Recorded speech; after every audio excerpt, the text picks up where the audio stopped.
I'm the one who's actually taking care of MOOC and OER in UMS. Okay, so what I'm going to share today is just about how to go about the MOOC, how do you want to put your content in MOOC, and how do you apply for MOOC, and also what are the things that you have to put in your resources. For example, what are the licenses that you should put in your resources for things that you want to put in MOOC.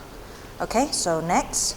So again, just like what I told you, first things first, I'm going to tell you on how you need to put in your materials in MOOC, okay, so that your course can be something that you can put in our MOOC platform later.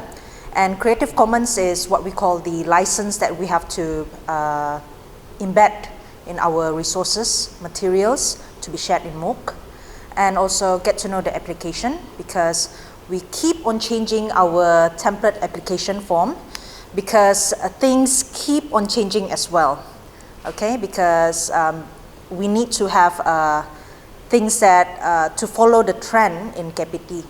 Okay, so next. So let's go to the first topic, which is how to create MOOC. This is some sort of a step-by-step guide. Okay, later on we will take a look at the sample because what we are following here is a very solid platform in Malaysia, which is Putra MOOC. Previously, what we had was we followed the international MOOC template, but for now we are trying to actually go into KPT's MOOC because they have just shared the guideline and also the template for Malaysia MOOC, okay, just recently. So first things first, you need to provide to us the landing page content. So what do you need to have in your landing page? Okay, so landing page is some sort of a website for you to promote your course. Okay, so first things first, the course information, you have to fulfill your course synopsis, okay, learning outcome. So the duration, some lecturers, they prefer to have their courses to be divided into weeks. Some, they prefer to have it in topic form, okay, topics and then subtopic, okay. So it's up to you whether you want to call it 4 topics or 4 weeks, okay. And then the level, is it for the beginner, intermediate, or the advanced learners, okay.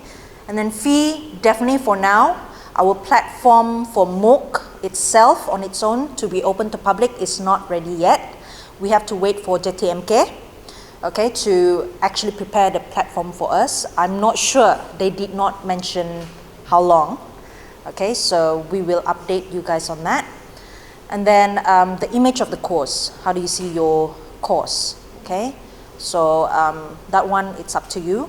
So all these have to be put in the template, okay? You have to fulfill in the template all these, okay? I think this is very easy, okay? So for now, the fee is free of charge, okay? It's free. Okay, next.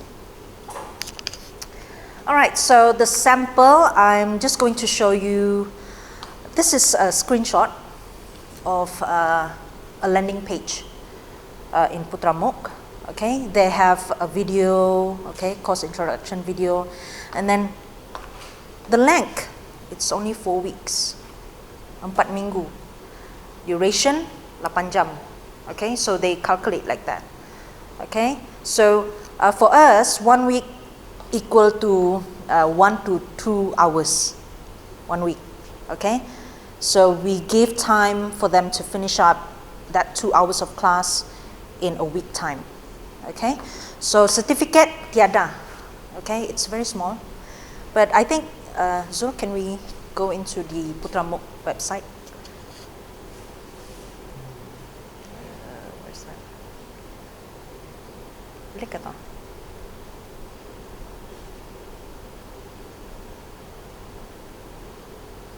Okay, so we go to courses Putra MOOC. Okay, all right. So actually for Putra MOOC, okay, this is UPM, if I'm not mistaken, UPM, yeah. So Putra MOOC and micro-credential, they share the same page. But it's just that some of the courses are MC and some of the courses are Putra MOOC itself, okay? It's just to develop some skills, then they put in MOOC. So MC is for their courses. I think that's the paid courses in Putra MOOC, okay? So Putra MOOC, let's go into Putra MOOC. Okay, so let's go to literature and social science. So as you can see, this is probably how our UMS MOOC platform will be. Okay, so let's go to Tamadun Islam and Tamadun Asia. Okay, so yeah, just like what I have already screenshot. Okay, so level beginner, Pemuliharaan, language BM, and then target participants. Okay, so you need to actually tell us who are your participants. Okay, so for now, it's only for our students. Okay, whatever we apply today is just for our students because our platform is not open to public yet. Okay, so course synopsis, okay, learning outcome, okay. So this is the landing page. So why we need now? Because probably when it's ready, our UMS MOOC is ready, our platform is ready, we can open to public, then we have this. Okay, so for now, you won't see it because it will be parked in ITEL platform, which is our new Smart V3. Okay, so let's go to this one. This course includes, okay, assignment, certificate, forum, interactive, quizzes, and resources. Okay, so all these are the things that this person, this lecturer put in his course. Okay, so bear in mind this is only 4 weeks and equivalent to 8 hours of learning time. Okay, all right, so where is that? Oh, this one, course content. Okay, okay, so minggu pertama, the first week, ilmu ketamadunan. So this is the first one. It gives the material, the resource material. Okay, I cannot go in because I haven't signed up.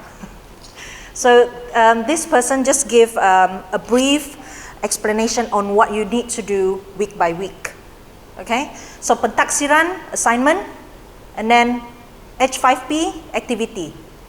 Okay, so similar like our ITEL, our Smart V3, it uses Moodle. Okay, so it uses Moodle. So this is 1 week equivalent to 2 hours. Okay, all right. So let's go to our PPT back, Canva. Okay, so the main page, the first block is about for you to introduce the course. So first of all, you need to start off your course with greetings, and then lecturers information, which is your information because you are teaching, or any other lecturers who are teaching with you or doing the developing the course together with you, then you have to put your lecturers information there. Okay, so teaching schedule, if you have any teaching schedule that you need to have, for example synchronous meeting, then you put it there. Alright, so introduction video and also ice breaking. Ice breaking, it's up to you whether you want to do it asynchronous or synchronous. Okay, introduction video would be something like ada kan yang saya kasih show to YouTube.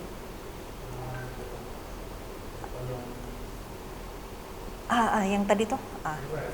Itu dah. Okay, this is a short video for course introduction for this course. A very simple one.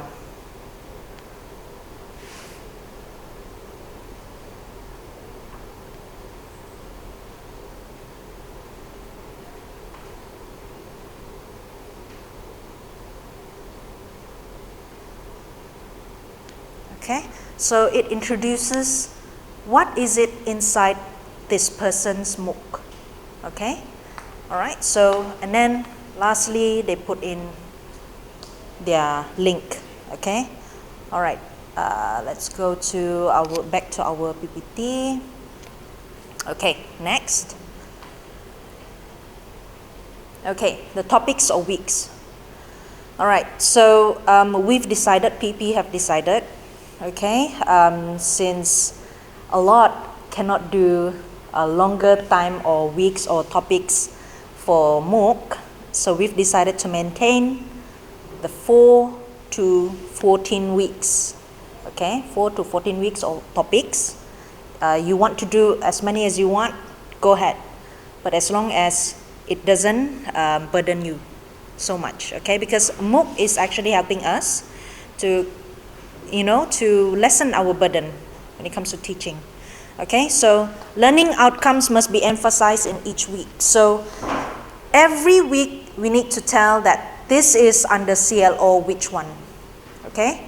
All right, so this week, okay, this is under which topic and then which CLO, okay? So yeah, because you've already, in the landing page, you've already mentioned what are your CLO, okay? What is the course learning outcome? So you have to mention this week or this topic talks about this, and then the learning outcome would be this, okay? All right, next. Next is about the course content. So one topic or 1 week, it should have all these.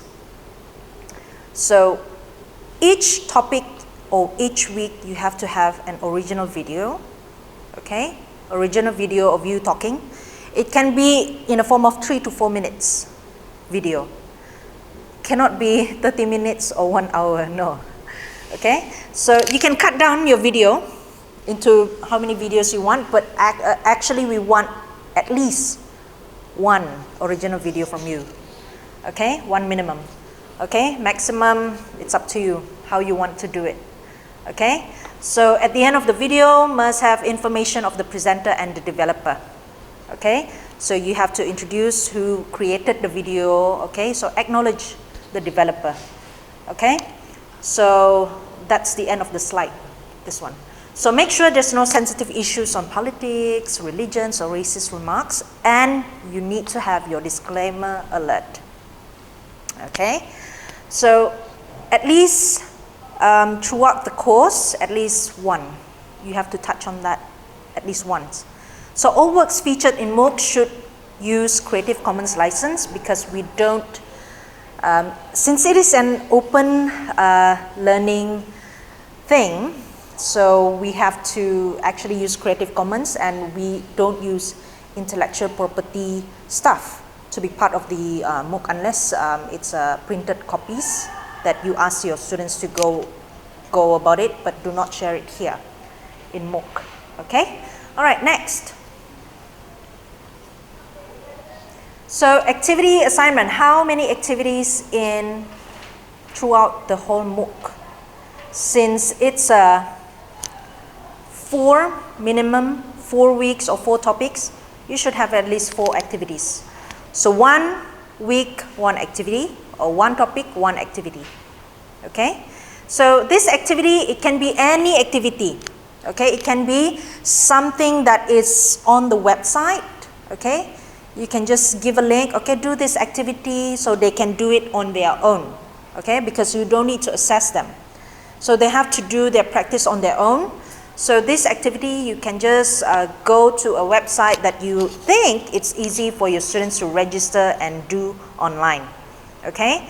So assignment, also a minimum of 4, since we are doing this 1 topic, 1 week.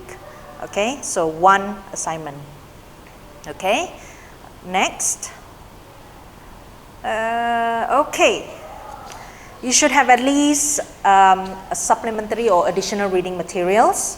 Also, it can be something from YouTube, something from website that your students have to go and find out, read, or do their research. So embed them, give them a link for them to go to that website. Okay? So you need to have at least 1 extra reading in every section that you have already opened. Reference and acknowledgement, okay, all courses should prepare a list of reference acknowledgement. It's up to you on how you need to do it. If you want to do it towards the end of the page, then you can do it, okay, or if you want to put it in every blocks of your, or section of your MOOC, you can also do that thing. But make sure to refer them or label them as reference and acknowledgement. Okay? All right? Okay, next. All right. So do you have any questions on the first topic regarding the course content? Any questions or any? It can be seconds. Yeah, very brief one.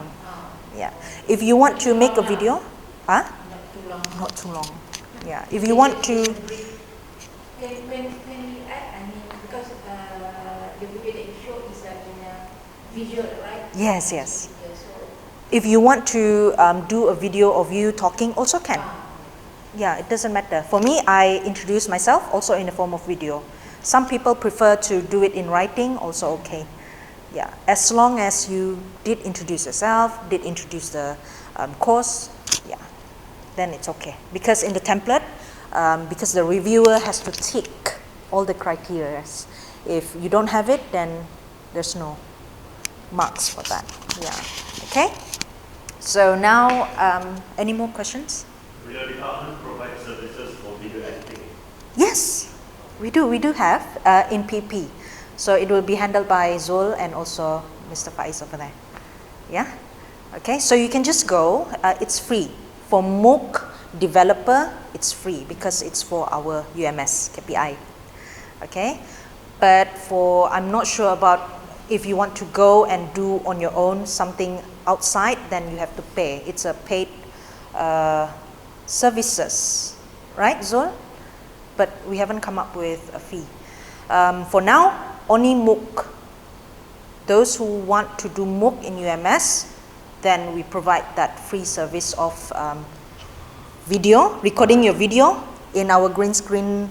What do we call that, Zul? Yeah, our U Studio. Yeah, you just can come to FKI and find PEP and record your video there, and then they will do the editing for you. Yeah, okay. All right, so any more questions? No? Okay, all right, so Creative Commons, this is the license that I think, I don't know, we have emphasized this since I don't know how many years already. Dr. Kenneth is the best person to actually approach when it comes to Creative Commons. So I can just sum up, okay? Okay, so Creative Commons, these are something that you need to know. CC BY, by who? You need to always credit the author, the original author, because we believe in sharing our materials, and then when people share our materials, we want to be acknowledged. So attributions is very important.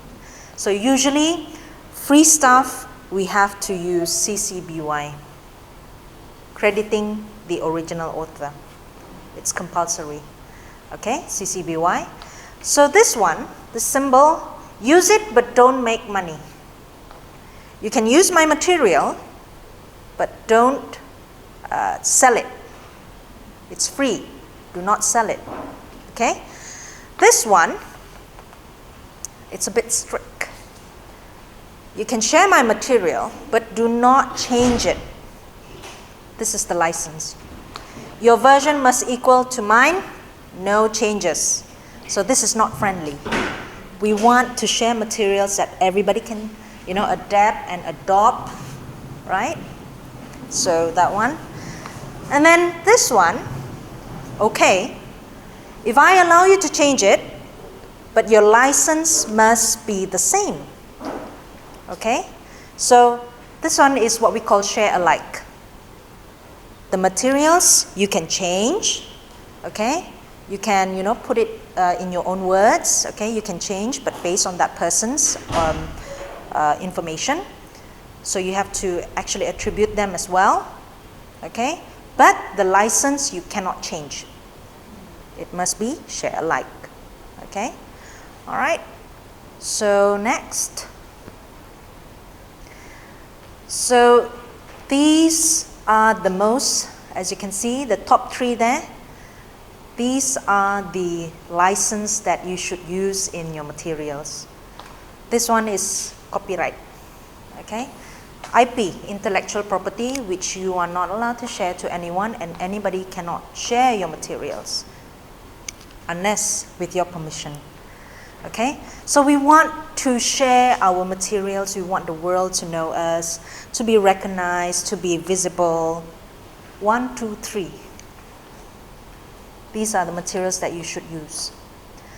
So this one, not too friendly, okay, but still okay, because you don't want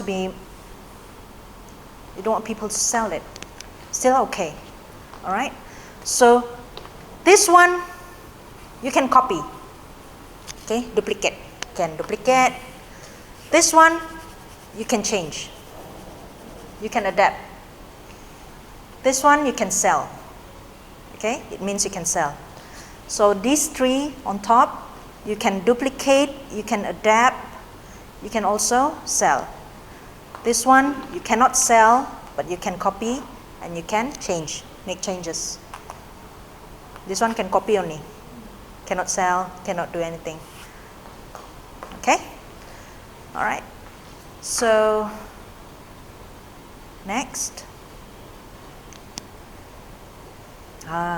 This one is from ChatGPT. They asked me to create something catchy. So, I'm not the person who can come up with words that's catchy.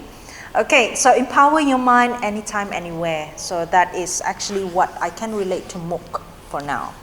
Okay, so next, before we go to how to apply MOOC, do you have any questions on the license just now? No, okay. Later I will let you know on how to actually get that license images. Okay? All right, so this one is a form that we keep on changing. So this is actually for just for reference for you, but for the reviewers, we have to keep it on update. Okay, whatever up there tell us to do, we just have to execute. Okay, so fill in a Google form, and then this is the Google form link, and then it will ask you what is the name of your course, and then who's the developer, and then it will ask you about choose 2 reviewers. Okay, so Zul, can you actually show the form?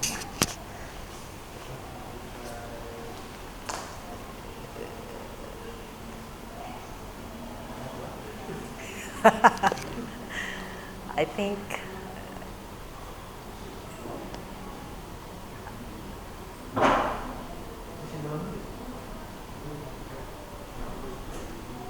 ada kah? Ada link. Yang klik here itu apa?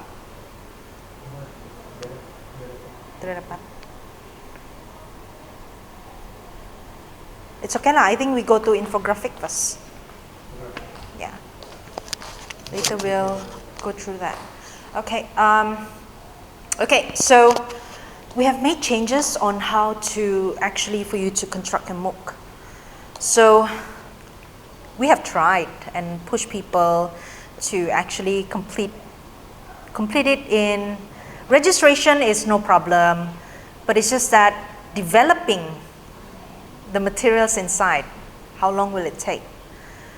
So approximately probably 6 months, okay? But if you want to fast and you have the materials already, it can be done in less than 6 months, I think.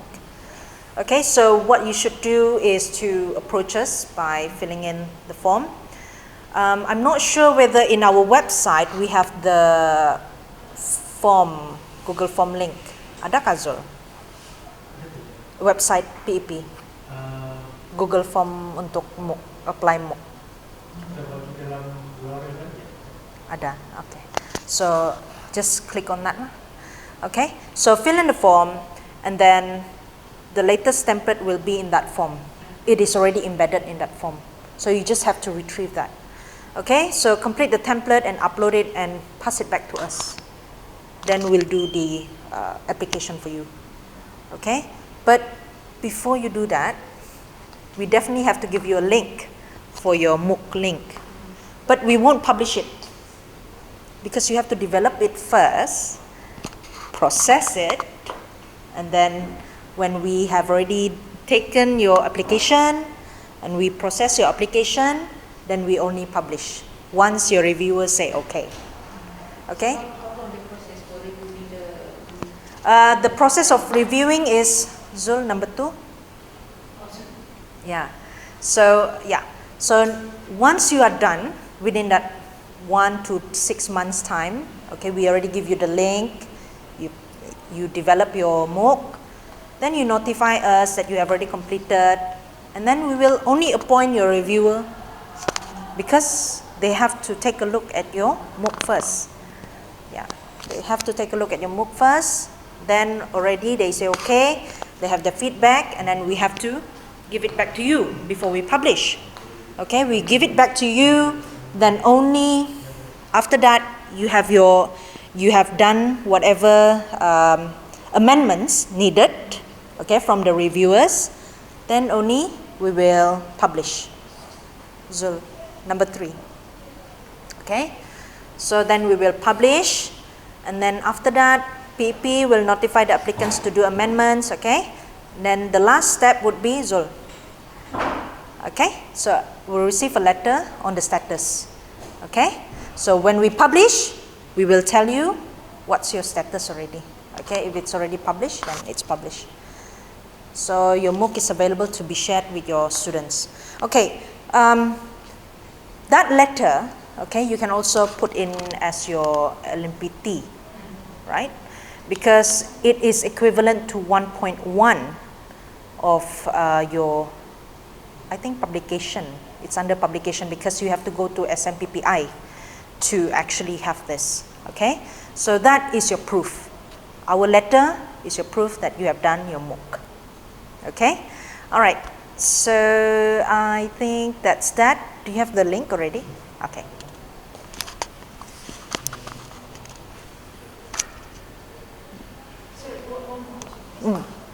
So once we apply, so when we apply, so we need to submit with our content and everything, right? Yeah.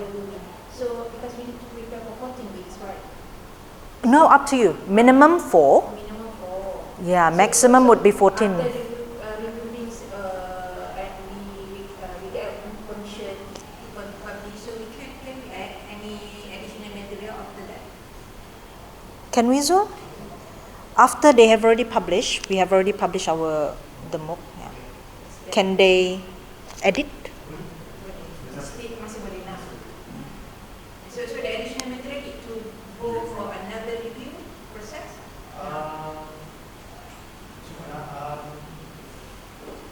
Untuk yang update tu bagian yang macam Contohnya kita nak masuk add link ke apa tu reading material kan? Macam belum melalui satu proses kan?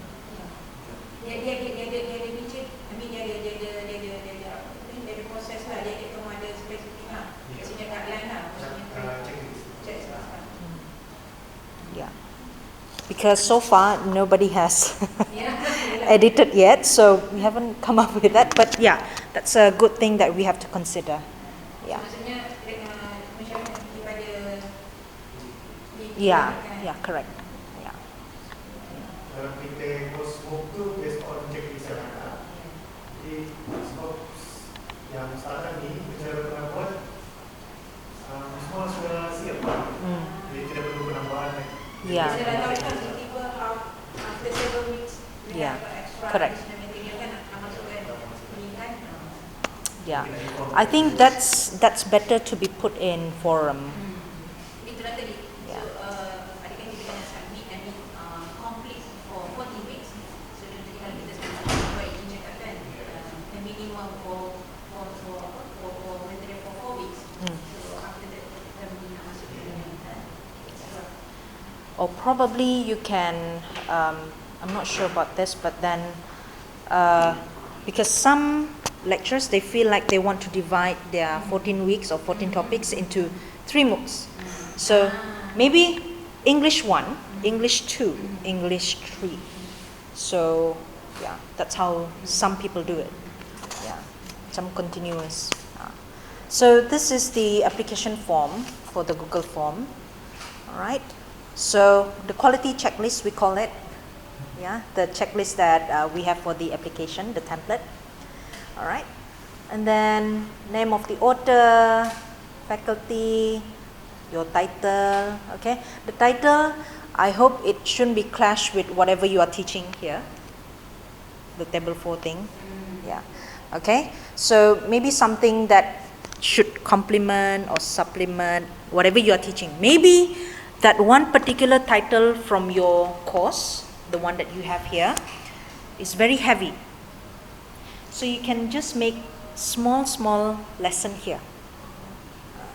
Okay? Because it's free, right?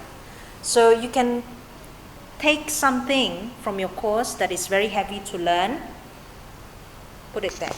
Do not, if you have a course here, the full-time course here called English 1, English 1 shouldn't be here.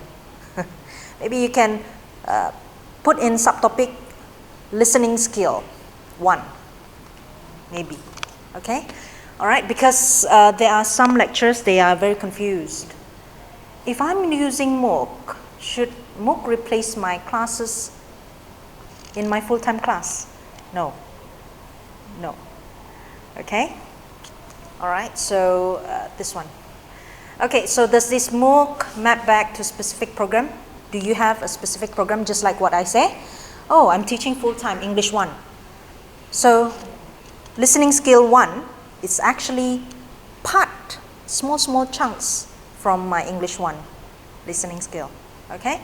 So proposed date, when do you want to launch your MOOC? When do you plan to launch your MOOC? Okay? All right, so yeah, he has to fill in before he has to go to the next page. Okay, all right, so reviewer. So often I got questions from lecturers asking who should be the reviewer. It must be those the people who are experts on the field that you are teaching, that you have this MOOC here. Okay, so maybe your colleague also can. Okay, just make sure that they know what you are teaching and they know the subject. Okay, so we should have 2 names. Okay, and they will get their own surat lantikan. They will get their own surat lantikan to be put in their LNPT as well.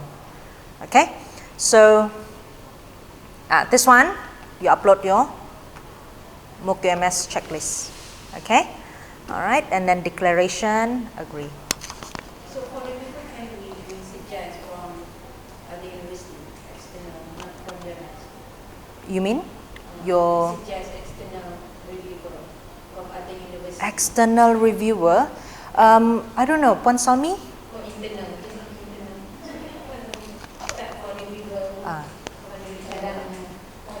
Usually we ask reviewers for those who are expert in the subject. Demo external.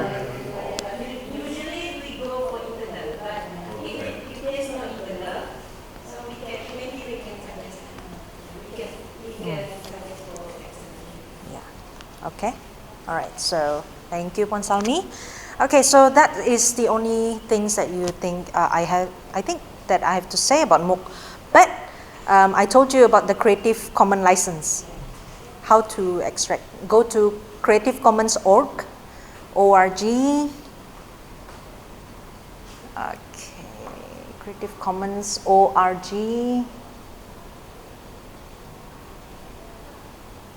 Okay, there. See? Okay. So from here, you can actually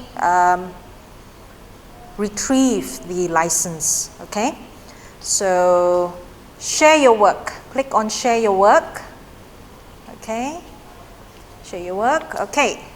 So get started. Okay, so it will go here. So they ask you, do you allow adaptations of your work to be shared? Yes. Okay, or you want it to be share alike, you want the license to be share alike, then you click here. Okay, notice that this one changes as you click this. If no, it's only CCBY. This is not a free culture license. So what we want is this. This is a free culture license. Okay, so allow commercial use your work means, do you allow monetized, your work to be monetized? So yes or no? Okay, do you allow people to sell your work? Yes or no? Up to you. Okay, as long as it is still free culture license. Okay, so next, and then lastly, copy. Just copy, and paste on the page of your work. A compact icon also you can have, a normal icon. Compact icon is just now, this is a normal icon. Compact icon looks like that. Okay? So, do you have any questions? No. So, with that, I thank you. That's all for my part. So, who's next?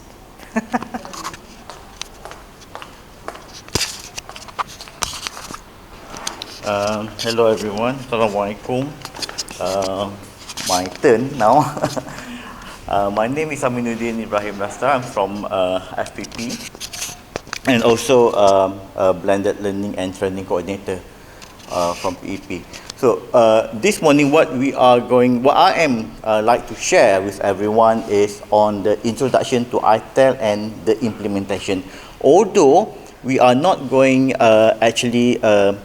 very deep into the implementation because this will be conducted during the TOT. So the faculty, the institute will send 5 representatives and we will train them and they will come back and have their mentees. So 5 representatives from the institute will be the mentor. And we will train this mentor on the 7th next month, on the 7th of March next month. Right, so let's go through one by one what this means by ITEL. ITEL, before this, ITEL is actually the replacement to Smart UMS that we are using right now. So once we move to ITEL starting next semester, so I hope that everyone can just forget about Smart UMS. Okay, because these are 2 different things. I mean, they are 2 different platforms. What you have right now in Smart UMS is not that much different compared to ITEL, but they are 2 different platforms. All right, so these are the things, and not just that. What we've been applying in Smart UMS 1732 is no more in ITEL. So never thought of that anymore. Forget about 1732 because we are moving towards 40-40-20, which will be explained by Puan Salmi later in PTG. But I need to touch a little bit on 40-40-20. It's based on percentage of our SLT, student learning time, because in the implementation I need to touch a little bit on that aspect, right? So moving on from here, so engaging students using educational technology in PTG, substitute teaching learning. One important thing, it is substitute. It's no more supportive. Last time, Smart UMS, we support our teaching. Okay, it is a type of support. That is why we put all our notes in there without thinking of so much thing. We just dump everything. It's something like a dump site. The Smart UMS become the dump site. Okay, so in ITEL, we try to control that. We have to control not turning the ITEL into a dump site, because it has to be very structured. How the structure will be, that will be done during the TOT later, and the mentor will explain everything with their group of mentees. All right. So in substitute teaching and learning, or PTG, pembelajaran teradun gantian, okay, is based on 40-40-20, 40%, 20%, 40%, 40%, and 20%. There are 3 domains there: the learning, the activities, and the assessment, e-assessment. All right. So, Zul, we move from here. So these are, I'm using example for the 3 credit hours here, because most of our courses are 3 credit hours. So these are the things that what I mean by 40-40-20. Okay. So for learning material, there are 14 items, and 8 items. This is equal to 4 weeks. 4 weeks of PTG. PTG, pembelajaran teradun gantian, it's ganti, it's a replacement of us. So we have no face-to-face contact with the student. You are allowed to be away for 4 weeks without having physical contact with your student in the class. Okay, so don't worry about that one. You are allowed to do that. Minimum 30%. It has been endorsed by the Senate. Okay, right. This 4 weeks is equal to 36 SLT lah. So we are taking 36 hours of the student, but this SLT, if we are try to calculate this 14, 18 item, is a little bit tricky there, you know. So, but we try to accommodate 36 hours, but somehow it could be a little bit more than 36 hours. All right. Okay, so we will go to this one later, one by one. But what I would like to highlight here is how to capture the student attention in ITEL, in using ITEL. So I have come with all these 4 elements: engaging, sustainable, cohesive, and interactive. So meaning to say, in order to make our ITEL interesting enough for the student to engage. Remember, they are 36 hours without us. Okay? Engaging with them. Just the same thing like what we did during the PKP. 14 weeks, but now it's only 4 weeks. Okay? There is no face-to-face. Your lectures, your tutorial, your activities, your e-assessment, they are all done online. 4 weeks. If the institute going for 30%, but that is the minimum, 30%. Okay. So during these 4 weeks, you have to cover 4 topics lah, or maybe 2 topics. It's really up to how your course content is. All right. But 4 weeks doesn't mean week 1, week 2, week 3, week 4 continuously. It doesn't mean that way. You can actually plan that. Okay, Raya, before Raya, after Raya, conference, and holiday, school holiday. Okay, you can arrange that, but it has to be stated in your table 4, which will be explained by Puan Salmi. All right. Okay, so we skip. These are the things that is just some of the elements that need to be. This is just technical. Okay, right. So the objective. The main objective, there are 5 main objectives here. The first one, to explore emerging technologies for learning. So we have to do this. Otherwise, our students will be left behind and they have no interest of participating. We need to increase their participation. We need to increase their willingness to study without us forcing them. Okay, so we have to explore this. There are a lot of platforms. There are a lot of new platforms. If all this while we've been doing exactly the same thing like what we learned from our lecturer, PowerPoint, just like what I'm using right now, just a typical PowerPoint. And we have to remember that our students were born during the digital era, while we are not. So their life were surrounding by all this digital and platform and more. Suddenly, when we going into their life, into their university life, things has changed into a little bit boring. This is boring, right? It's not interactive. There's no click here and there. If I click here, you have touch here, it's nothing happen. But their actual life is like they just click here and then these are all at their fingertips. Their life is more interesting than what they are learning from us. So how are we going to capture that? All right. So yesterday, 2 days ago, if I'm not mistaken, the resolution that have made from a university to go on digital things. All right. We support digital development. Right. Next. So this is the a table on the instructional design and how the learner assessments can be done. All right. So for example here, there are 5 as well. On the instructional design, apply different instruction design strategies for virtual learning. This is important because we need to have different strategies.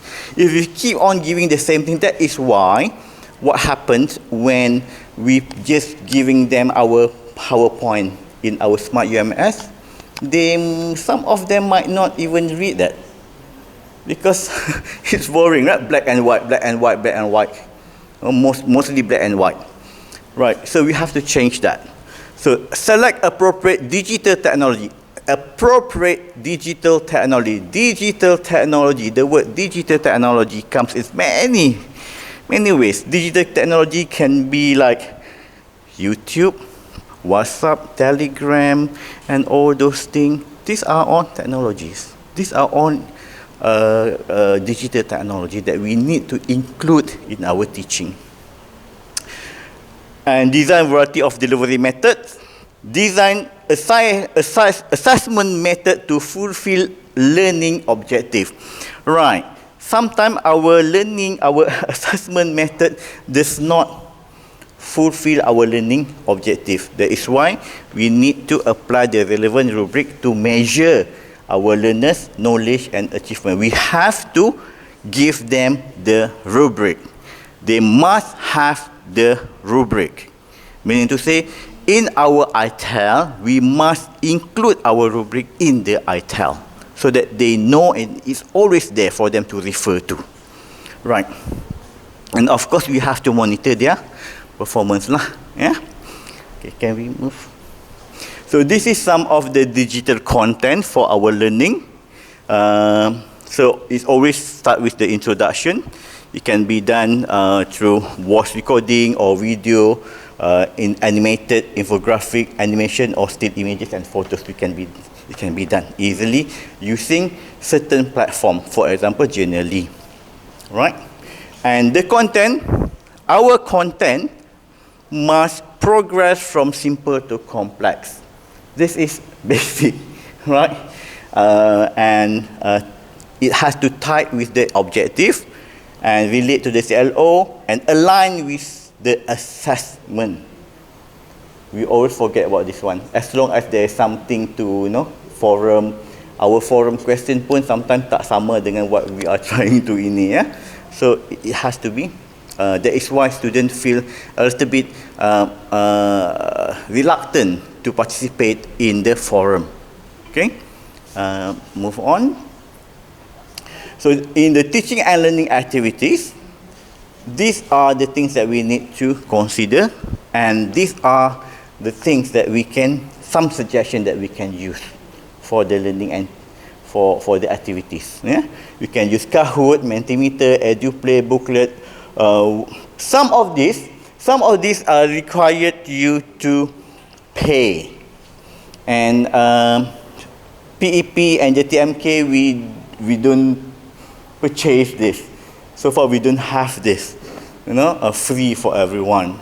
So you can either use the free trial for maybe 3 or 4 times 5 7 times trial, or if there are some lecturers who actually bought, it's not that expensive, yeah. And of course you can use Kumo.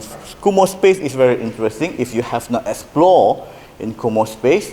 Kumo Space is where you can have the group discussion. The student can have the discussion. They can be anywhere. Okay? They can be, you can be anywhere, they can be anywhere, but they can come together here as if in one classroom and have their group discussion. You can set this one. And you can also have your Facebook, Telegram, and WhatsApp, as long as you embed all these things in the ITEL. Do not do this separately. So, meaning to say, your ITEL will be sort of the hub of where they come in and they go out from there. Okay, they access to Kumo Space, they access to FB, Telegram, and WhatsApp from the ITEL. Okay, right. So for the e-assessment, of course lah, e-assessment, it has to be matched with the objective and our CLO. We cannot run away from this one. And these are some of the suggestions that I can come up with. Recording presentation, you can use it Flipgrid or Padlet. Video also you can use Flipgrid and Padlet. All you have to do here is you ask them to go through the Flipgrid, for example. You embed that in the assignment or in the ITEL, and they just go from the ITEL. Okay. Of course, it required some password and all those things, and you provide every information in the ITEL for them to go in. So their assignment also they are sent in the ITEL. Okay, they don't have to email you and all those things. Yeah. So everything comes from the ITEL. Right. So we keep moving forward, opening new doors and doing new things because we are curious. Curiosity is human human nature. If we don't curious, so it's end of our life. Right. So I would like to share with you how the ITEL works.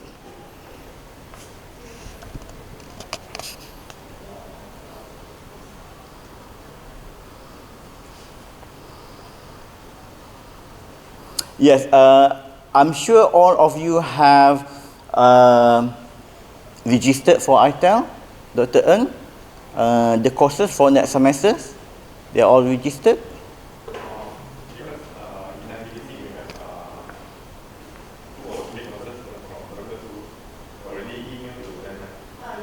Yeah, so okay, that's wonderful. So maybe later you can just list down all the courses from the Institute that will be taught next semester and pass it to PEP so that we can activate them. Yeah? Right, so anyway, this is how it will look like from the beginning. You have to, of course, log in, and then you have home dashboard, my courses. Maybe we go to my courses. Ada? Okay. Okay. PA 20503. Yeah. Okay, so this is example of my course that I've been using this semester. So most of us been using this ITEL already to start with, so that we know where it might go wrong before everyone using ITEL. Right, so this is my course, and of course we have certain addition on, we have everything, and course content. Okay, right. So for the ITEL, it's almost similar what you find in Smart UMS. Okay, so what you have here is I have not comply with PTG yet, because this is not the PTG. All right. So what I like to share with you here in the information section, the first part should be the information section. It's all about the courses. It's all about you, the lecturer. Right. So here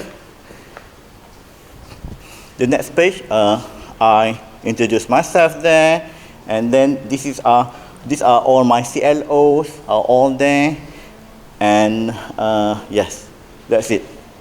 Everything about the course about me. All right. So we have about the course, more detail about the course, and okay, here. Thank you. So this is the assessment rubric. I did it in a interactive way so that my student can just go in there and check every time that they want to. For example, assignment 1, digital poster. So they click there, and they will have all the rubric there. So they just can go in any time of the day or night throughout the semesters. Okay, so the same goes to assignment 2, and okay, this is assignment 2 rubric, and assignment 3 rubric is on the oral presentation. Okay, so for the oral presentation, so there are a few elements here. Because it's based on my CLO as well, and multimedia technology support. And these are the things, how you put it inside. The criteria is based on your course. Right, so, scroll. All right, so assignment submissions. So these are my interactive digital, so they just send it here. So this is the assignment section. And video presentation, this is where they are going to do or submit their video presentation. And here, this is what I mean by flip grid. So they don't have to go into flip grid and register there. No need. So we done this inside our ITEL. So that is why this ITEL is the hub for everything. They just go inside here. They can use this one, or they can click on this one. Okay. Right. So I also have topical quiz. So here are all my topical quiz because I don't have midterm. So I have topical quiz 1, 2, 3, topical quiz for this topic, and also the last one, the revision quiz. So these are all, and then the next section is about the course, about the content. These are all the content. So this is definition and concept, topic 1, and blah blah blah until the final topic. So this is how it goes in the ITEL, okay, to make it more interesting. But this is not PTG compliant. This is just some of the activities that I'm showing. I like this one. This is, for example, one example of extended reading material that you can include in. Extended reading material doesn't mean you have to give them articles, journal articles like 15 pages, 8 pages, 10 pages that they have to read. Okay, so extended reading material can be in the form of infographic. It's just a short like this. I have lagi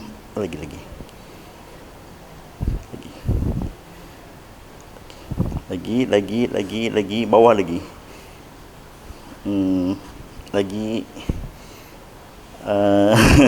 Bawah lagi. Okay. Right. So this is another part of infographic as well. And this can be regarded as the extended reading material beside our slide, our notes, and other things. So when we just put it here, so this can be one aspect of learning activities or content, digital content for our lesson, right? So when it's come to ITEL, the 14-14-8 is divided into 4 weeks, right? 4 weeks. So meaning each week, you must have, let's say, 4 content, 4 activities, and 2 e-assessment. And the second topic, you could have 3 learning content, 3 activities, and 2 assessment, and it repeat. right? To make it 4. Okay, you try to divide that. You can get that 4, 4, 2 or 3, 3, 2. And 4, 4, 2 again and 3, 3, 2 again. Okay, because 4 weeks. All right. Are we on the same page? All right. So because I don't have that one here. Something happened to my laptop this morning, so that information. Okay.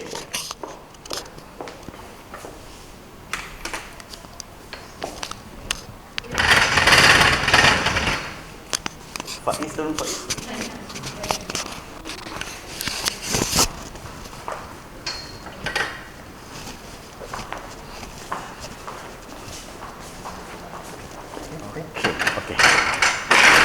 Okay.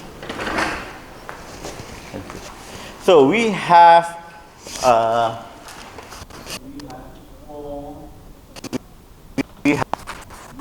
equal to 30% PTG. Okay, right? So we have 4 weeks. Week PTG1, PTG2, PTG3, and PTG4.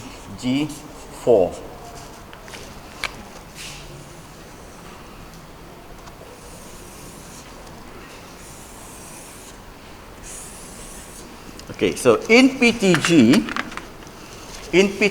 and in 4 weeks, we have 14, 14, and 8. Is it right? Just now, yang slide tadi tu. Mana tadi tu? This one. Okay, 14 item, 14 item, 14 item. So here we have learning material, we have learning activities, we have learning assessment lah. Okay, so if this the case, LM, LA, and LE. So my suggestion here should be 4, 4, 2, 3, 3, 2, 4, 4, 2, 3, 3, 2. So you can cover 14, that one. So what does it mean by 4 here? Maybe video, 3 minutes. 10 minutes video is equal to 1 hour. So this video can come from YouTube or wherever. Alright? So, and then your lecture note. And maybe here is extended reading material.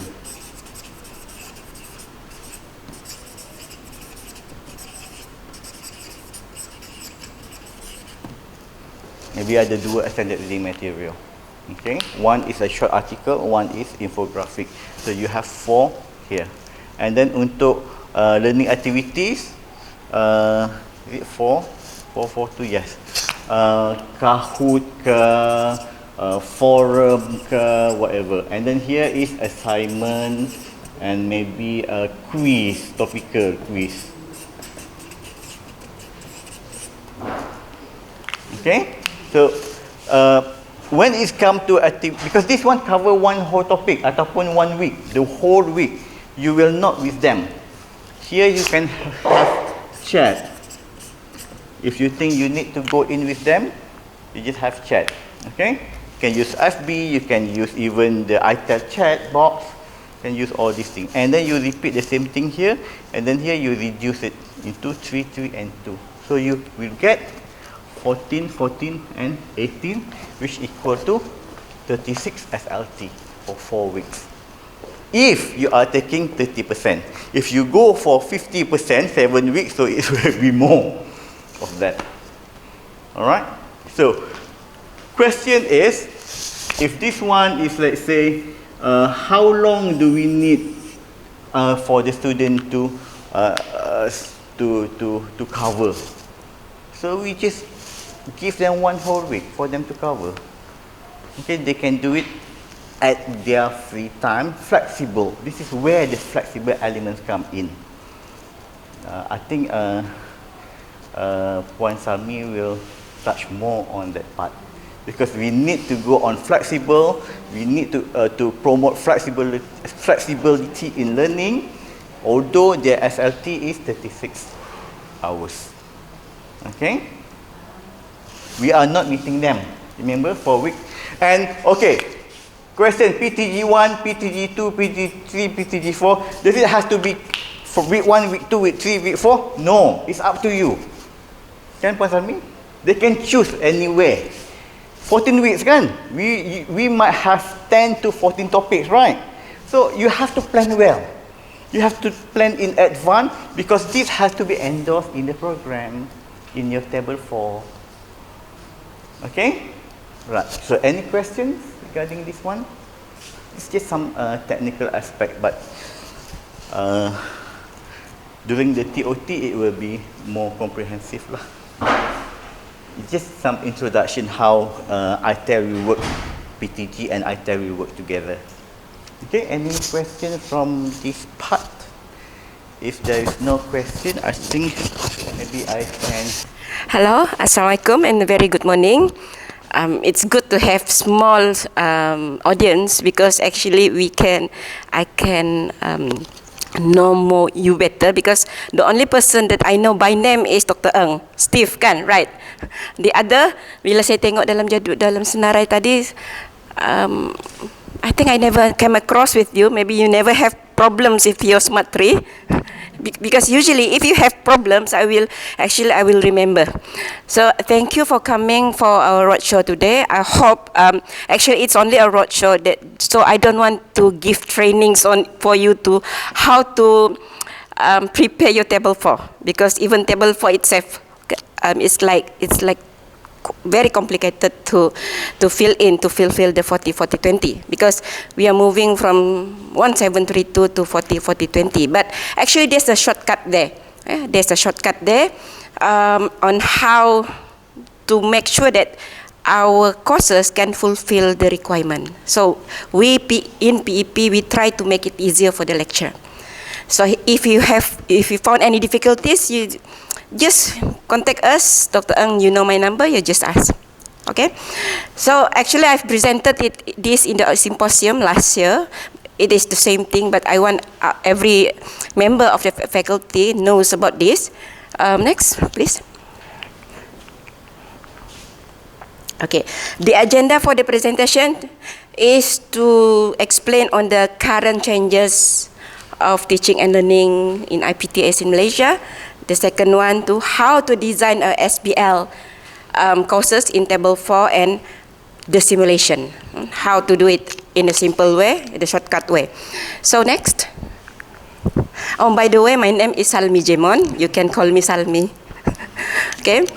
And usually, like some of the penyelara said, I'm the police of e-learning. Actually, I'm not a police. I'm a daughter of a policeman lah. But actually, I want to make sure that we in UMS, when you're doing e-learning, we do it in the proper way, in a quality way. I've been in PEP since 2018 as a penyelaras during that time. And during that time, the report from UMS in terms of e-learning, usually we falls under 30%. So biasanya from the list, we are among the top 3, not top 3, top 3 yang di bawah sekali during that time. So I understand the feelings, because during that time, before the 2018, actually I'm the one yang juga orang yang apa blended learning ni. Really had the formula 0.05 if you remember lah, for the old one yang senior 0.56 something. So saya pun marah during that time. So when I was recruited to PEP, I told the pengarah, can we make it easier? Can we make it easier? So I'm trying to make life easier for us lecturer here. So whatever we're doing on PTG or in our e-learning 1732, the 1732 we call is a supportive blended learning, PTS, pembelajaran teradun sokongan. Now we are changing from from PTS to PTG. So all the documentation on why we want to change is in the garis panduan. You can find it online, and you can Google it, or I think in PEP website you can download the material. Next, please. Okay, this is the chronology. I think I was here. I was involved in a bengkel related to conversion to PTG in 2018, and when UMS was asked, can you do PTG in 2018? And during 2018, we just introduced the 1732 mantra.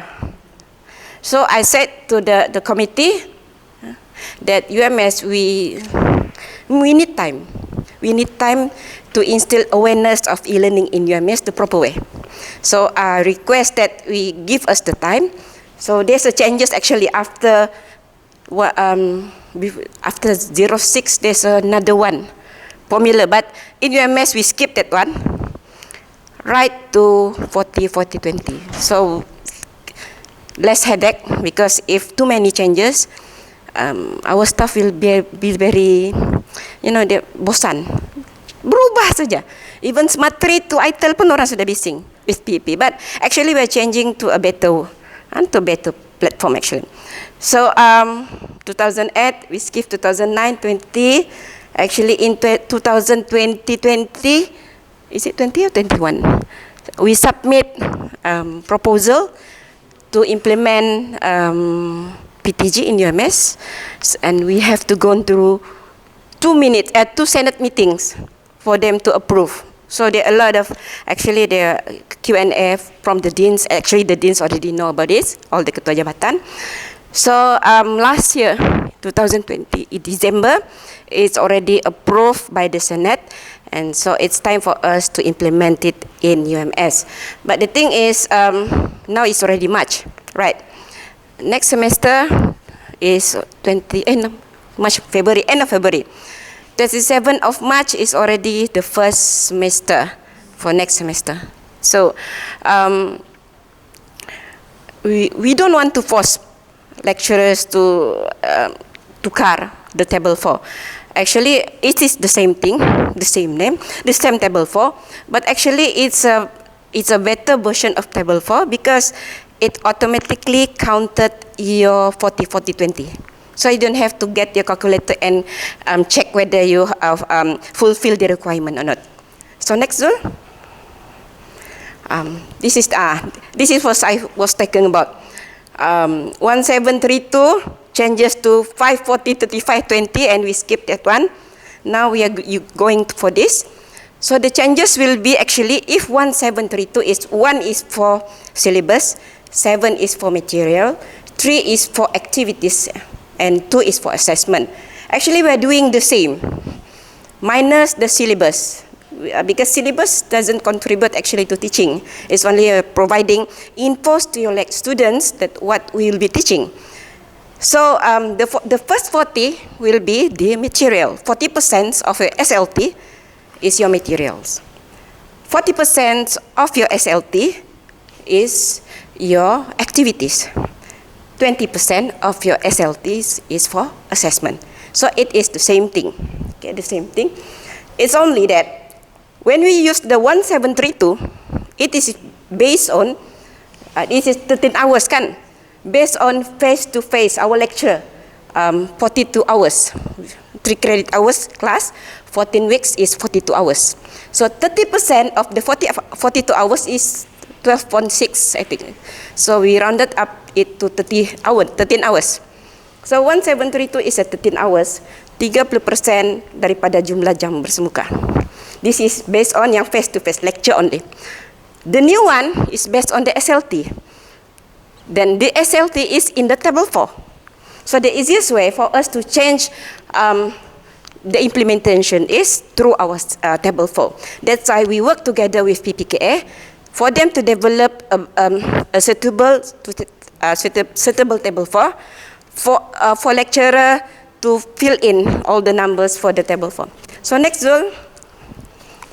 Okay, this is the difference between suppletive and substitute. During the 1732 era, okay, we keep on, there's this question whether can we substitute the class. Actually, there's no garis panduan or there's no surat perkeliling said that we can. Even I asked the PPKA, and then I remember there's no such thing. So it means that if you miss the class because of cuti umum or everything, so you have to ganti the class, right? But with PTG, you can rightly say that you don't have to attend the face-to-face class, and then you can do an online class. It is stated in the garis panduan, so you can change. That's why we call it a PTG, pembelajaran teradun gantian.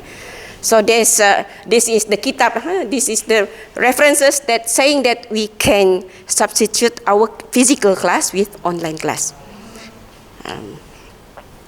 Virtual, and the idea is anytime, anywhere, because we are going for flexible learning. If you were using the 1732, still not flexible, because we have to ganti, right? But for this, it actually flexible for you as a lecturer and flexible for your students. Okay, next, blended learning. So this is the definition of blended learning. If the course is going using 30% to 79% of the table of the teaching and learning, it is called a blended learning. So, in doing the blended learning, because blended is two, whether it's suppletive or substitute. All this while we're doing the suppletive one. So we want to change to PTG. Okay, we want to change because PTG I think is better because if we have conference, we don't have to think of substitute class anymore. We just put our notes or videos online, and that is counted as a lecture, full lecture. Next. Next one. I think I have explained it before. Just now, in Amin's slide, he mentioned about 14 items, 14 items, 8 items. Actually, it's not items, it's hours. Right? Because item is so many. Ya, nanti if we put items, susah lah PTG makin banyak benda mau buat. Actually, it's only hours. Because as we said just now, one item, like videos, 10 minutes equal to 1 hour. So it should be, we put it hours in the first place, but in ITEL later, nanti the system will count for us whether you achieve or not. Okay, next one. Okay. Just now I explained that blended learning is 30% to 79%, right? You are doing blended learning. So the 30% out of the 120 hours table 4, okay, SLT, if you choose for a 30%, this one is for 30% kan? This will be the hours in the table 4. So materials 14 hours, activity 14 hours, assessment 40 hours.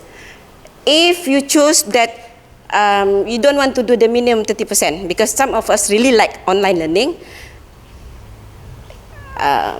so the material will be 19 hours, activity 19 hours, assessment 10 hours. And if we choose 50%, so it will goes up like this. So in terms of lecture, if you choose 30 hours, 30%, you can substitute 4 weeks of lecture. 4 weeks of lecture. And then this is the minimum requirement. If in our NNPT, our capai tidak capai will be based on this. So at least 4 weeks of your lecture should be online. Okay? If you want to do 40% or 50%, so maximum is 7 weeks lah. But bear in mind, nanti Dr. Eng, just who is your timbalan dekan academic? Dr. Aliza, I think she already know about this because actually I engage with the other TDAs on this matter. The institute have the prerogative to choose whether you only want to do minimum or maximum. It depends on the institute because you are the expert. You are the subject matter expert. You know whether the subject can be taught online or not. Not us. We only give you the general garis panduan 30 to 79. But the faculty, the institute have the prerogative to make sure whether you want to do 30% or up to 50% or 79%. So it's up to you. Okay. So nanti if the lecturer asks, tapi garis panduan said it's up to 79%. So yet that is a general one because PP we have to deal with 19 faculty and institute and academy. So it depends on the institute. Okay, it depends on the institute. Next one. This is for 2 credit hours. Do you have 2 credit hours for this institute? So this is the formula if you choose. Usually people will choose the minimum lah. So this is the 10, 10, 4, the formula hours. Next one, 4 credit hours. How your FYP? How many credit hours? 6. So I'll prepare. Because I didn't prepare the simulation for credit hours for 6 credit hours, but I will prepare for it. Okay. Do you have 1 credit hours? Oh, this. Okay. Thank you. Next one. Okay. This is the table 4 that I am saying because this is not prepared by us. This is from PPKA. Dr. Dennis helped us to prepare this, and then actually one of this is the one is related to blend PTG. You go to the SLT summary. When you put in all your table 4, all the numbers will show here. Zul, ada saya punya table 4 sini. Okay.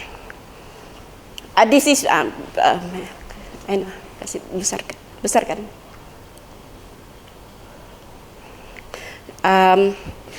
You are using the same table 4 right now, or you are using still the yang not updated version? This one lah memang guna ni, because there are other faculty yang memang masih guna yang there's no tab.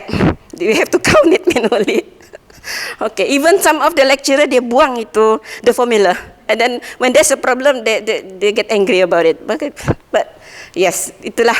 So ya ni Zul. Daripada form, just satu. You have to put everything here lah, all the PLO, CLO1, okay? And then go to teach and learning. This is the one that you can fill in the numbers. Usually, my tricks will be, I will choose four topics, 4 weeks that I want to do online. So like this, I do online for this. Sini, Zul. Sini. Okay. Management of OSH, risk management, accident compensation, and current issues. So there are 4 topics. Before I put everything else, saya letakkan itu dulu. I put that one. So the lecture. See, there's no lecture face to face, but I do an online one. And then, sana tu. Asynchronous, this one, bila buat online and we give materials, right? So we just put the materials and just like 2 or 3, depends. This one is asynchronous. This one is synchronous. Synchronous means you go do face to face. This one is asynchronous. So you just give the activities and they do it themselves. Like say, this one activities, you do a forum discussion. So you don't have to be online all the time. So you let the student to do the discussion online. So that is considered as asynchronous. Independent learning, last time, before this, the independent learning punya tab, dia dikunci. You cannot change it, but now you can change it to make sure that you fulfill the 14, 8 hours requirement. So based on this, you go to assessment. Assessment is no problem actually, because assessment is only 14, 8. 14, ada kali letak sini. Ini ada di sini. Oh, this one sebab my class masih lagi yang tiada final exam. SLT summary. After doing that, the SLT summary.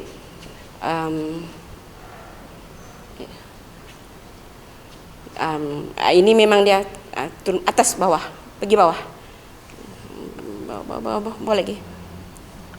This is SLT summary kan. It will count your SLT 120. My online assessment is 9.2. Okay. Type of delivery, learning activities. Okay. This is for PTG. This part. So based on what you have put inside the table 4 just now, they will show your table materials. Mine is 14.2 hours equal to 40 hours, 40%. Learning activities 19 hours, 40.3%. It's a bit tricky because for the assessment kita tidak boleh ubah the jam. So there will be a perpuluhan. So I know the sciences, sometimes they are very particular the titik perpuluhan. So actually this is only a guide for you to make sure that whether your courses can have been doing the PTG, the learning material 40%, learning activities 40%, the assessment 20%, 40-40-20, right? So even though it's like this kan, it is acceptable. They bukan right or wrong answer. This is only a guide for you. So this is only a guide for you. Even ada audit pun, I wouldn't suggest them to look into this into detail. Actually, the most important thing for me is how do you deliver this one? How do you deliver your class? That's why we make sure the minimum. If you do the minimum 4 hours class, 4 hours class to be substituted, follow with activities and follows with assessment. Because usually, even when we have lecture, we don't know whether our student understand or not what we're teaching, right? Even we're doing physical class until we do a test on them, and then we know whether they understand or not. So the principle goes the same when we do online. We didn't meet them, we give videos, we give materials, but whether they read it or not, we don't know. So the way to check whether they understand or not of the topic is based on the engagement, the activities that you prepare. Maybe from the forum, maybe if you are creative enough, you have a gamification there. And after that, and then to check whether, sometimes from forum they can just copy paste everything kan. So we have macam satu quiz. It doesn't mean quiz to count it. And the quiz just to check whether they understand the topic or not. So that will be an indicator next time for the following week when you go to your class and they said, last week we have been doing the PTG. So do you have any questions? We ask them, do they have any questions? Usually sometimes our students didn't ask question, but we know based on the quiz that we given, there are certain few things they feel they don't quite understand yet. So we just do a summary of it, and then actually you explain the things that you know that the student doesn't understand. Okay? Because it happened to me, because I'm teaching OSH. OSH, to identify race, you cannot identify race by reading. You have to be in the place and know whether it's dangerous or not. So I asked them to do find a race in UMS. Took a picture, upload in the Wakelet. I'm using Wakelet, and then they show and they explain what is the risk there, and they explain. So sometimes some of them doesn't understand what is risk based on the picture they have shared and their explanation. So that's why I know whether they understand or not the topic. So if based on my students' activities, I will explain the terms that I think they will confuse. What is hazard? What is risk? So I will explain more in the next lecture before I start the new topics. So that's where. So it's not about. I think it's not about the technology, but it's about the pedagogy, how you deliver your subject. So for this, I think you can get this one. Dr. Ng, maybe you can go to the PPKA table, PPKA website. You can download it. This in it's not in the Google Drive anymore. It's in the SharePoint, but it's from the website. You can download and maybe you can try with your table 4. And don't worry, Sometimes people will ask, what if I have many labs, right? Because you are science, maybe you have to go field work. You cannot fulfill this one, the 40-40-20. For me, it's not a dosa besar. No, it's not that you will fail your NPT. No, we make it easier for you because we understand because of flexibility, there are courses that wouldn't fulfill to this requirement, the 40-40-20. So you will fall into the 1732, the supporting, because you do more on face-to-face. So you will fall under the supporting. So you have to follow the 1732 formula, not this one. So who determines it? You as a lecturer, and during the meeting, in the JKPA meeting in faculty, you just inform that your courses is on PTS, not on PTG. So it's not like macam sekarang ni, 1732 is one size fits all, right? 2 jam kredit ke, 3 jam kredit, 6 hour credits is 1732. But now it's different. If you don't fulfill the 1732, if you don't fulfill the 40-40-20, 40-40-20, the PTG, you will fall to the PTS, that's 1732. So either one. Because our report to KPT will be that. How many, how the percentage of courses in PTG mode, percentage of courses in PTS mode. Okay? Next one. Adakah? Habis? Oh, tiada lagi.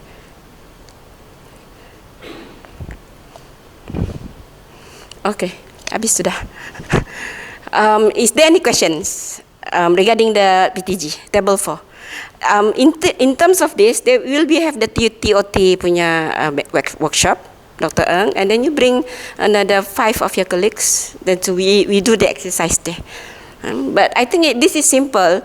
You can try it yourself, because last time when I get the raw version of this, me with some few of the TDA,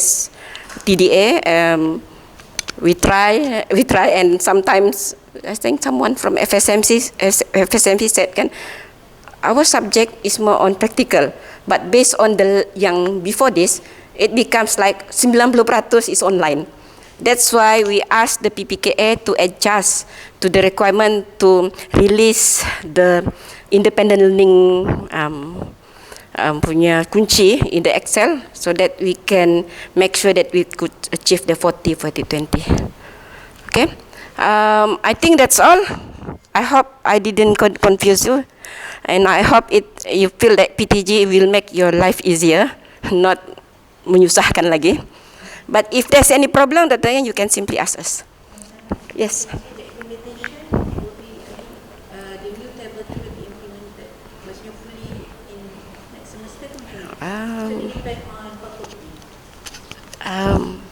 It should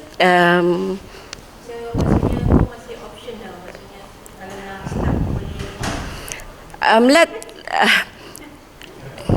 if macam mana, for me try sahaja dulu buat, try sahaja, because you should have time. But if the thing is, yes, you try saja. I think it's not, if you sit down 1 hour 2 hours, siap nih sebenarnya. Dia boleh sebenarnya, but tidaklah kami akan rotan siapa tidak siap.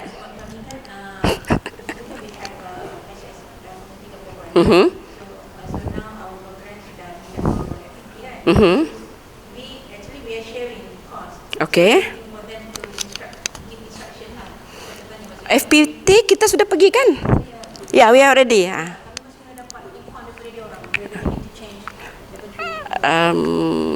Nanti saya tanya macam mana. I will ask the TDA, Dr. Kansila.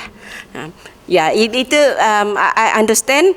Bila kita dari faculty line, it should follow the faculty. Macam my case lah. Saya jumpa yang the latest version. Saya suka buat. But my faculty masih guna yang tidak ada tab-tab tu, yang lama. Jadi it depends on the faculty. That's why we empower the faculty to make sure you want to do it. So like you have to refer to FPT lah. So tadi kan ada 3 different, minimum requirement, 50% OT and then 50. So yang tu kan maksudnya OT yang Yes, the faculty decide. So maksud for each course, boleh tak berbeza? Maksudnya ada course yang dia ambil minimum requirement, dan ada course dia ambil yang maximum.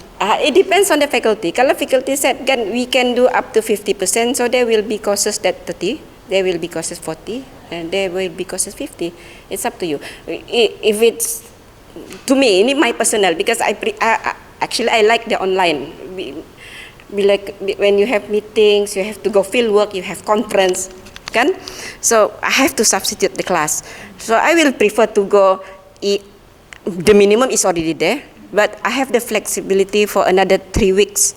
Maybe sometimes mungkin saya sakit. So I really want, we have the flexibility, because in the end, my argument with the management will be, we are going for flexible education. So it's not only for the student to be flexible, it's also for the lecturer. So it's up actually, but the thing is, there's a query from faculty that some lecturers, they really like online, they want to do it up to 79%. But the thing is, the subject is hands-on. How do you do a hands-on courses on online? Right. So the subject matter, the expert is in the faculty. So let the faculty decide whether it's viable or not. So we give it to you. Okay. For us, in PPEP, we look into how many courses are doing PTG, how many courses are doing PTS. That's all. Okay. Okay. Berapa sudah minit sudah? So I think the final, this is Prof Fong punya slide. Yes, sorry. Actually, I'm the postgrad coordinator in IBTP. So I have created 3 courses in ITL. 2 of them actually is not courses. It's just the overall program for master program for research and PhD program for research, because I need a platform. Last time I used SmartBMS. I need a platform to easier communicate with all the postgrad students, like general information, announcement, and of course we have the assessment, like the proposal presentation, progress presentation, everything. So basically this is not a course, but I create it in SmartBMS as well. But now I create it using ITL because there are no more SmartBMS, right? So I wonder, can I exclude this from the calculations for our institute fulfillment of this e-learning, or I have to no matter how to fulfill the 40-40-20, or like last time I tried to fulfill the 1732 for these 2 programs that I created in SmartBMS. Is the program registered in SMP? No. So actually we don't count it. But you will have a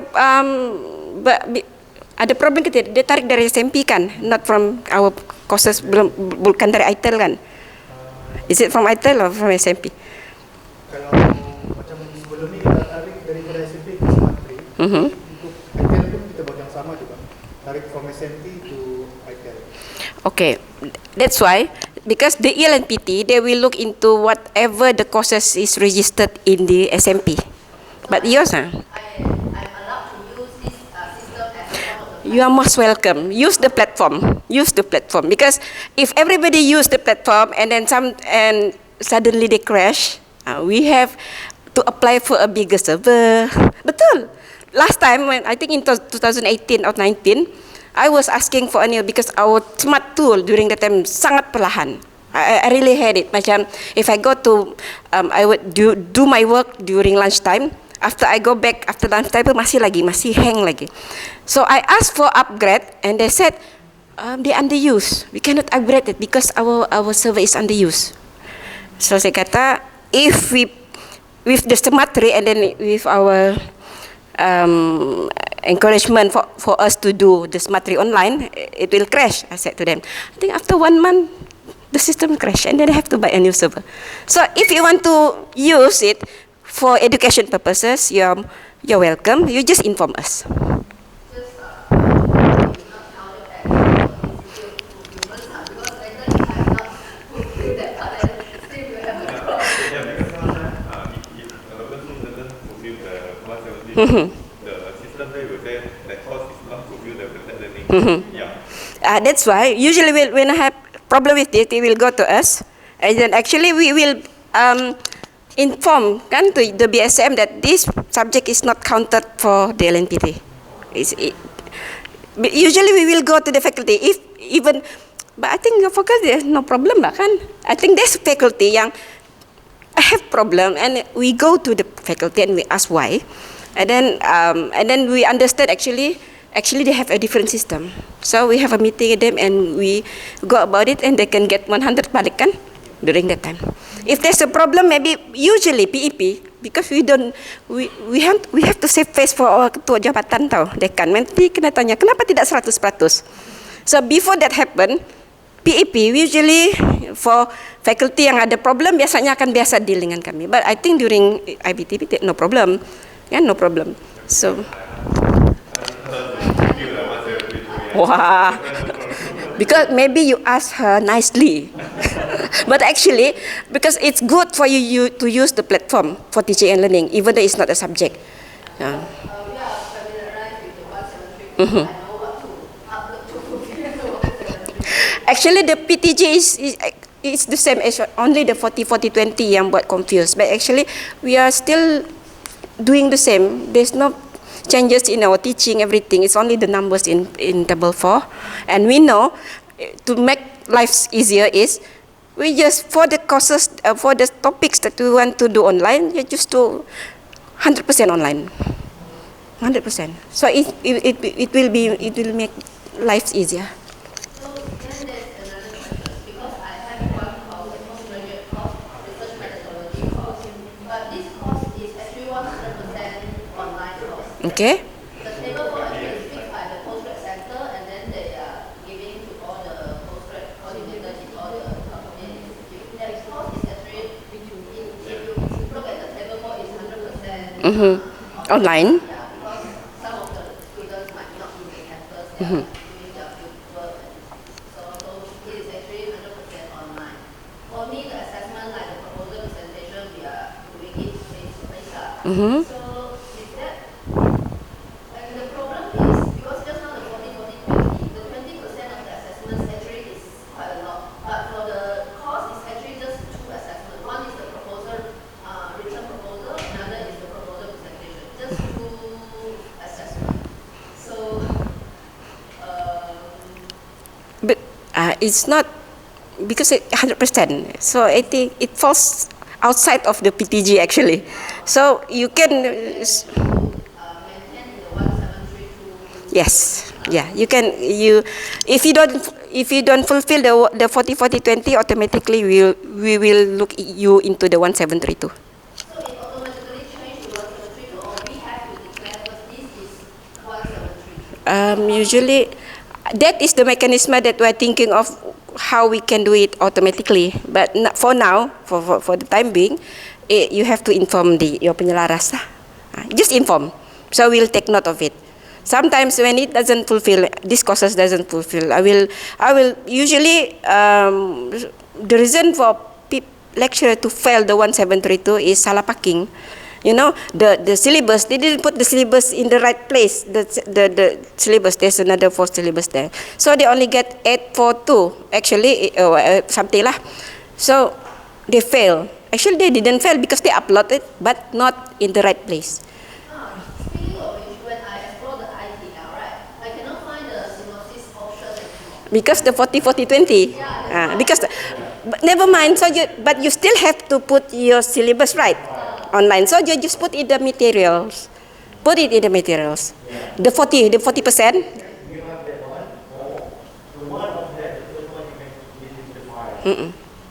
You just upload it in the materials. Yeah, so for now, I just upload as, I select the file option to upload the... Yes. Yes. Yeah, that's fine. If we upload as file, it will not count as the synopsis table. So now, it's okay. That's why we are finding the ways, because we have to work together with JTMK in this.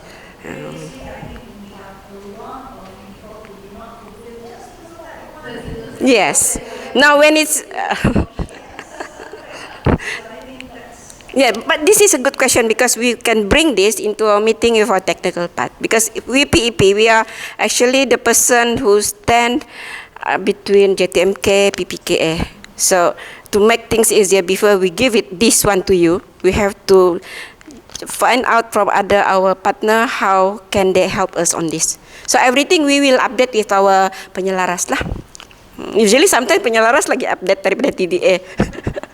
Usually we update in our group. Okay. This is only actually why we go here. Actually, it should go first, but I'm sorry, our pengarah is not in good health, so I have to present this on telling you why we go to each faculty. Actually, it's tiresome, right? Because every day and morning and afternoon we have to go to explain this. But we have to do this because every faculty, every institute have different problems.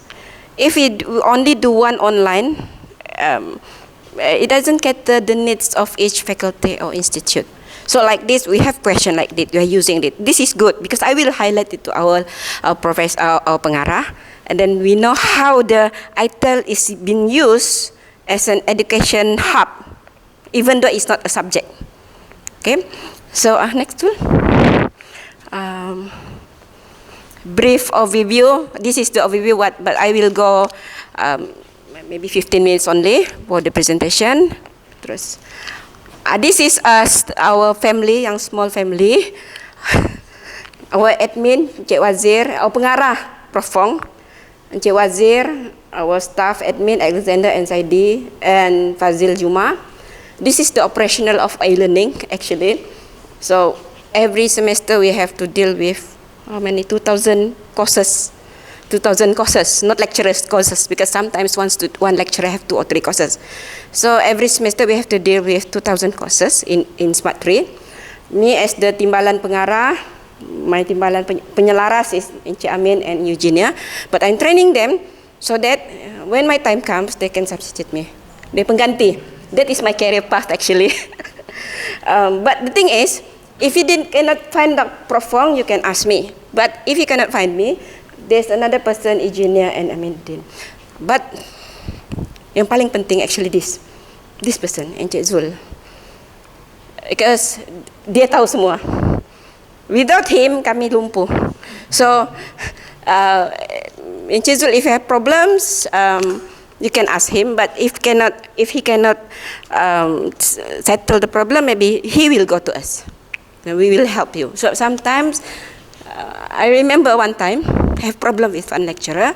Luckily, the lecturer is my batch lah. So I can talk heart to heart with the person. So sometimes there are things that we need the human touch to explain to people. So next one. This is our e-learning coordinators. Where's you, Dr. Eng? Gambar muda. You are still young bahkan. Gambar muda. Still young bah. Actually, there's another one in your IBTP, Dr. Ong Sun Kwai. Dr. Ong. Dr. Ong, he's one of your certified content creator training by KPT. So maybe you can train him to be your next pengganti lah. If not, kalau tidak dilantik jadi benda lain lah. But the thing, in terms of how to prepare a good, like what Mr. Amin have shared just now, you can ask also with Dr. Ong because he already certified for it. The same training we have the same training in UMS actually because it's a training by KPT. In UMS, the 3 of us, me, Encik Amin and Dr. Mahadirin, we are the facilitator. We train other universities how to do the content or how to create content effectively. How to do the learning design, learning assessment. So Dr. Ong already goes to the trainings. Maybe we can ask him to do for the institute lah. But you can still panggil kami lah. Okay, next. This is our mission and vision, but I think the mission and vision akan berubah because we have new KRA. But our vision is more on the globalized online learning. This is in line with our Malaysian blueprint. Oh, ini strategic plan tak payahlah, berubah ni nanti. Okay, globalized online learning, the 9th globalized online learning. And then based on our new education minister, maybe we'll be having the 2U1H education yang mana 2 years in university, 1 year in home kah? Macam tu. 2 year 2 age kah? But it depends on PPKA, so we can ask PPKA about it. So whatever it is, when it's online, it falls under us, the PPA jurisdiction. Next Zul, what we are doing, we are fulfilling for the dasar e-pembelajaran negara. Next, okay. This is the history of our e-learning in UMS. 2015, mana kita UMS? 30%, 45%, 40%, and then, saya join PEP sini. After that, we have awareness, and then we got to 97. Why? Because our principle is we cannot force people to change. It should be gradually. So the awareness we saw with those approach, we see the awareness from 42 to 97. So I think in UMS, macam semua orang tahu the mantra of was 732. So maknanya our objective since 2018 already finished lah, sudah tercapai. Now we are going to 40-40-20, but it is the same thing, only different name. So congratulations, actually we wouldn't achieve this if not with the support of your UMS staff. Next, so, IBTP, when I said no problem, sebab memang 100%. So you have courses, first semester 20 courses, but second semester is only 4 courses, right? So, okay, next. So congratulations for IBTP for making this happen for the 100%. IBTP, next. This is for OER. Actually, we have OER website. You can upload actually all your notes, which is not which is CCBY, Common Creative. Bukan yang kita ambil dari Magro Hill and we upload it. No, it should be yang free. So you can upload it here actually. And this is counted as publication kan? Yang berapa persen? I don't know. 0.25 in SMPPI. Yes, consider as publication, but it's only small one. So you have to register to SMPPI. But I don't know whether the... Yeah.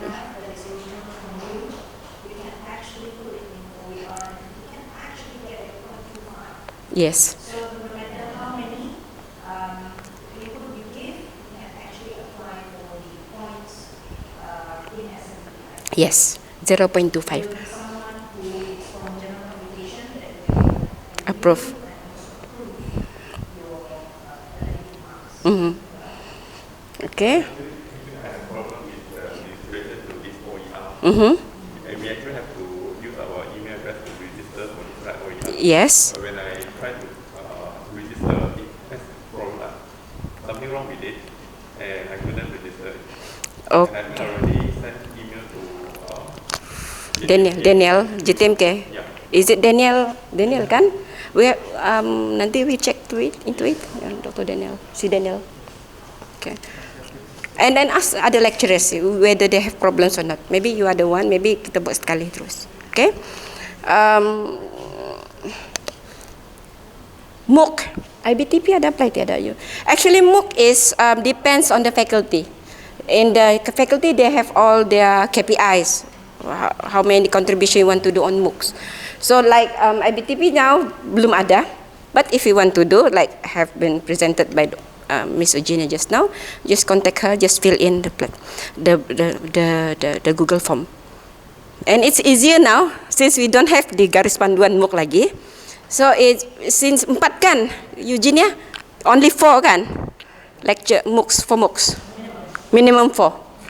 So because when the garis panduan for MOOC, because we want to make sure our MOOC is on par with other universities. So if it's on par, it should be as equal as with our lecture yang 14 weeks. So because it can be a substitute for our class. Bila it can be a substitute, then we can apply for credit transfer. So for now, tapi jangan pikir pasal tu dulu. Just now, just do 4, minimum 4. So actually, my idea will be, I will be doing this.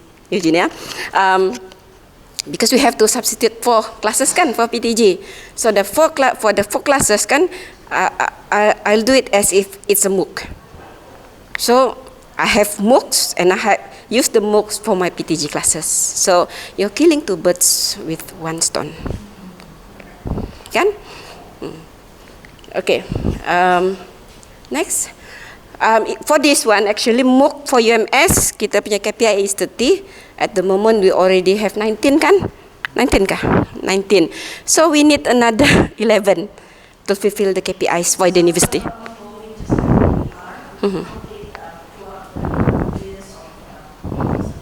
Yes. Okay. Ini contoh how to register already tadi kan? Is it already? Okay, just next. How to register MOOC already. Already next. Ini LNPT, for MOOCs it's 1.1. Macam buku kan? Non-index, general publication. Non-index. But depends on our LNPT because you know we have sekarang our LNPT you know.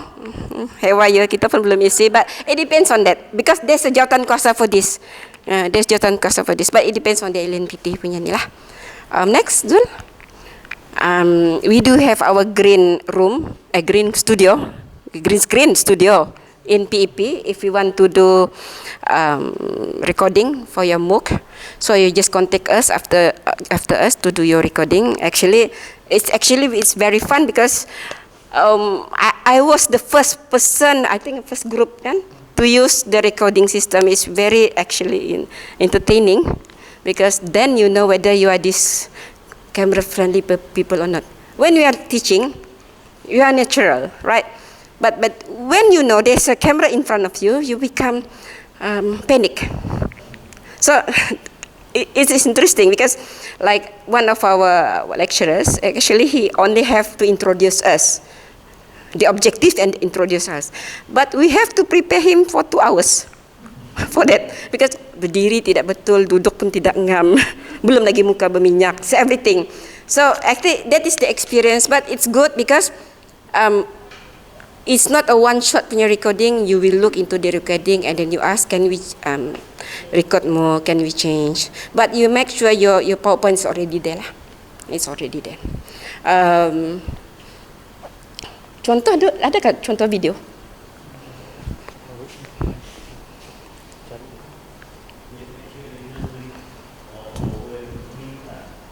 Don't bring what? Oh, don't wear green lah because you will be the background. It happens to me. I'm wearing my veil and there's just green here and there. Biasalah bunga-bunga kan. And then bila dalam in the video ada lubang sini, ada lubang sini. Like zombies.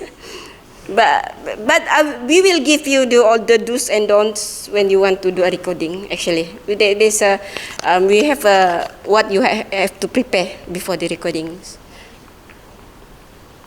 Ada Zul? Anyone yang Dr. Eng, you want to try for the MOOCs for your the course? Because MOOCs is under PEP, so we will give you the privilege to do it before micro-credential or ODL. Because actually there's another micro-credential and ODL. So, but ODL is not under PEP as well as micro-credential. It's MC is under PPKA, ODL is under PLUMS. So if there's the recording, the MOOC will go first, and then after that, barulah ODL ataupun MC. So because we want to promote MOOC for UMS.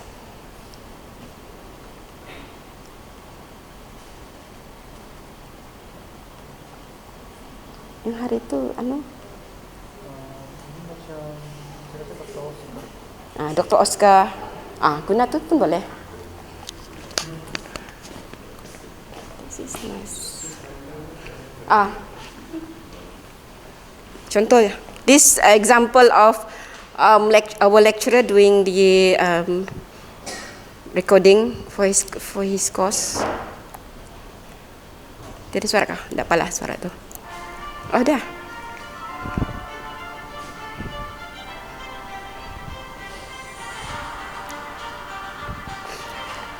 And you don't have to do this. You only have to prepare to speak in front of camera, because all the editing will be done by the PEP.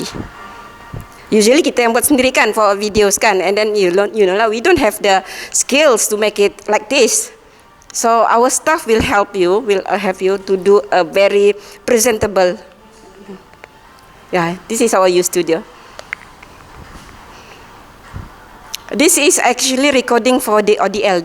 We only have one ODL, preparing to do a ODL for UMS. So the FPEP. I think ODL for masters, right? Postgrad student punya ni kan? Yeah, master. This is for the postgrad student punya ODL. Okay. Hello.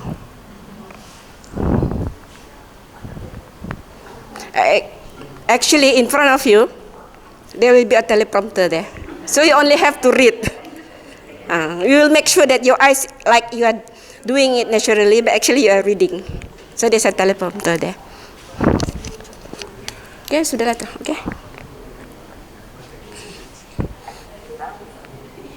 Nice kan? But macam ni, if our lecture, so if you substitute our class, and then this is will go on in our PTG, in our ITEL. Saya rasa for the first course pun boleh buat sudah ni. For the introduction kan? Okay, sudahlah. This is what PEP can help the lecturers in terms of recording.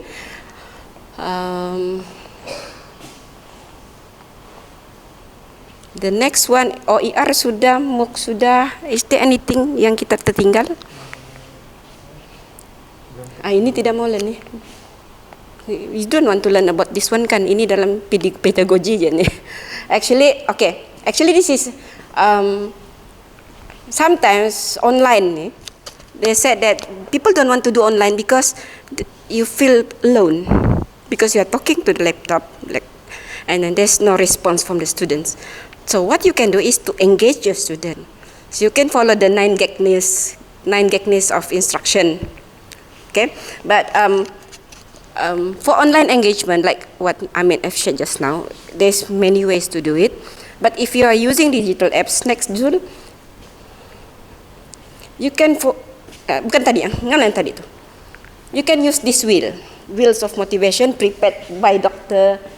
Alan Carrington. This is for ini kalau guna iPad, iOS, dia ada juga untuk Android. So because in our CLO, your first CLO, PLO is like cognitive, right?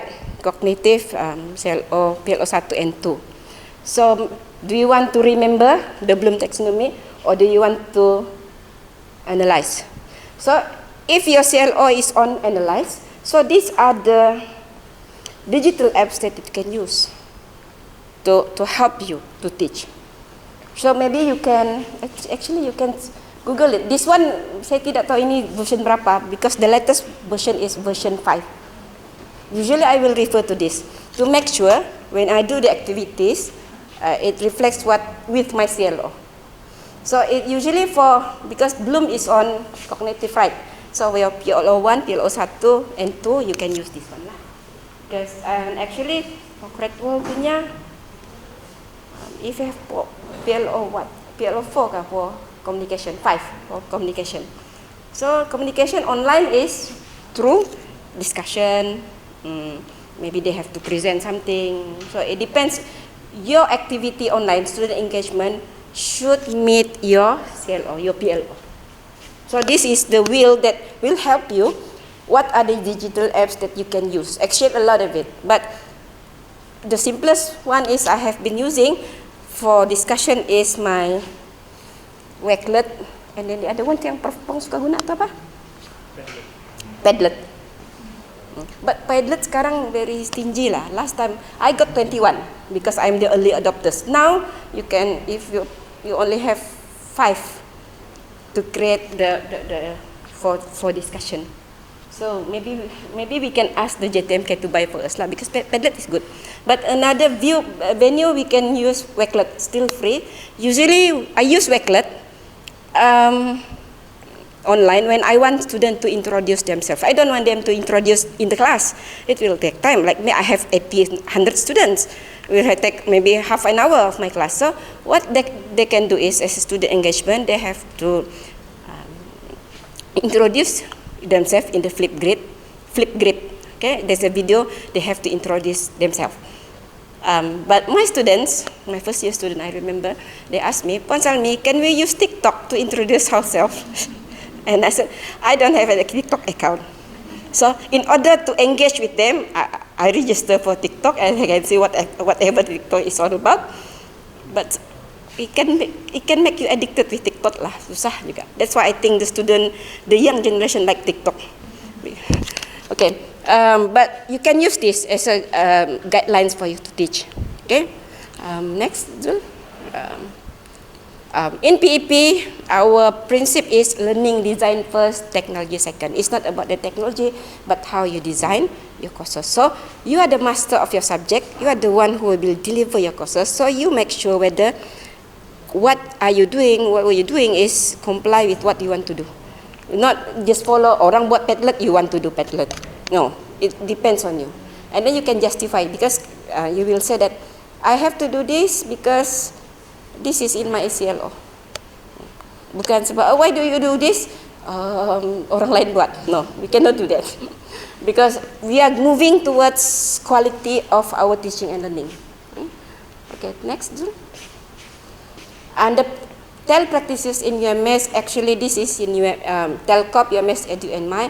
Actually this is a sharing venue where our fellow lecturers share what they have been doing in their teaching. Maybe you can look into this and look how did they do their teaching in class. And then if you want to share how do you do your teaching in class, you can inform us and then we'll put your videos here. Maybe Zul boleh masukkan ni Zul, TELCOP. Just share je. IBTP ada kan share dah belum? telcop.ums.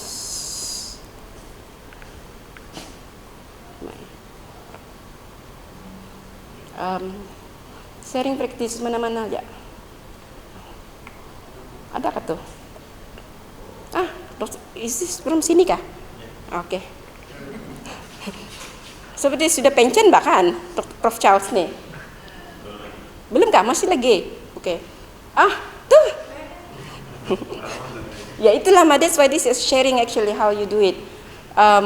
You are using flip response, you are using flip grade. Siapa lagi? Dr. Sechen Lin. Adakah Dr. Su sini? Kan? So maybe if you are an update, sebab our TNCA lah, our previous TNCA, he really likes this telcom. So if you want to update, you just tell us we will update, and maybe for another subject.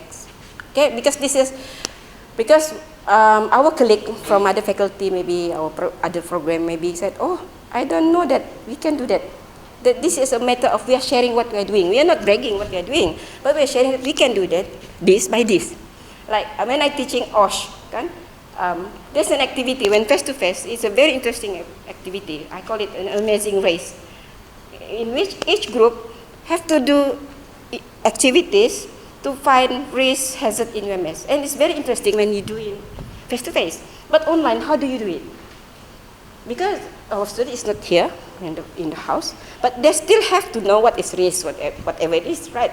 So I asked them, go to the nearest place in your house, the kedai or whatever, take a picture of it. And then it become a group activities, because the best group will get ada hadiah. So this is asynchronous. Itu saya buat dalam in Worklet. They have to post all the pictures and explanation in Worklet in group. So you can do it online actually, but for me personally, I prefer it face to face because more student engagement. Okay. Next, Zul. Habis sudah ni.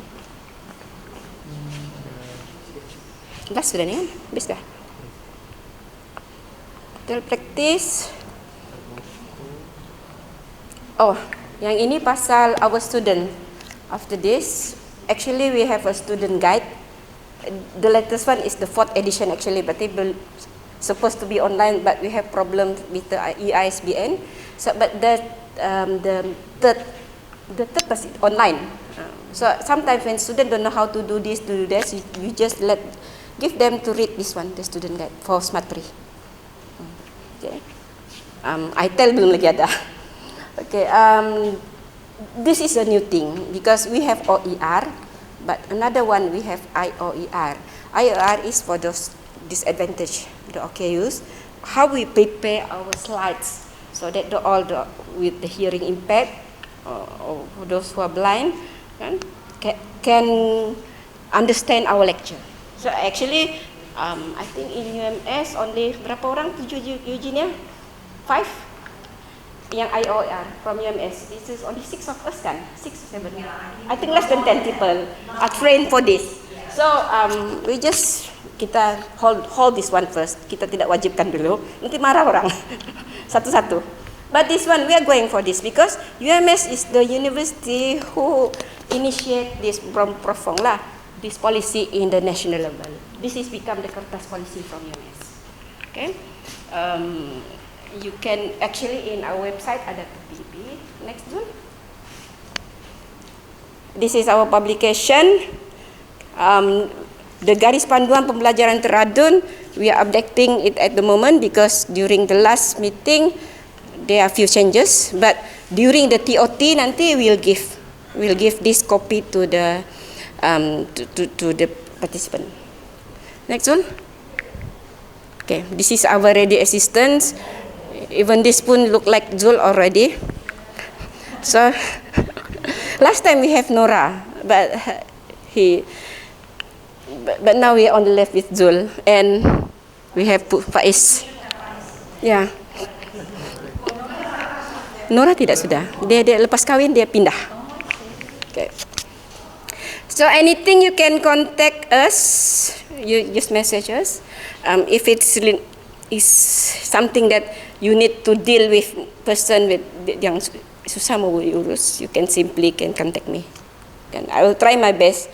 Being the senior yang sudah lama di sini, sometimes the senior tu is my friend. I know I have difficult friends sometimes, but sometimes it's we just need the human touch to explain. So we help you to make things easier.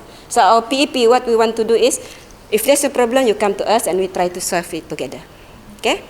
I think that's all. Thank you. Sebab tidak ada yang tertidur. Even malam saya tengok si doktor yang baju merah tu makin lagi tegak berdiri. But thank you Dr. Ang for organize this for us, and then we at PEP are very grateful lah for you to attend this, and then maybe you can share it with other friends in IBTP. Okay, thank you.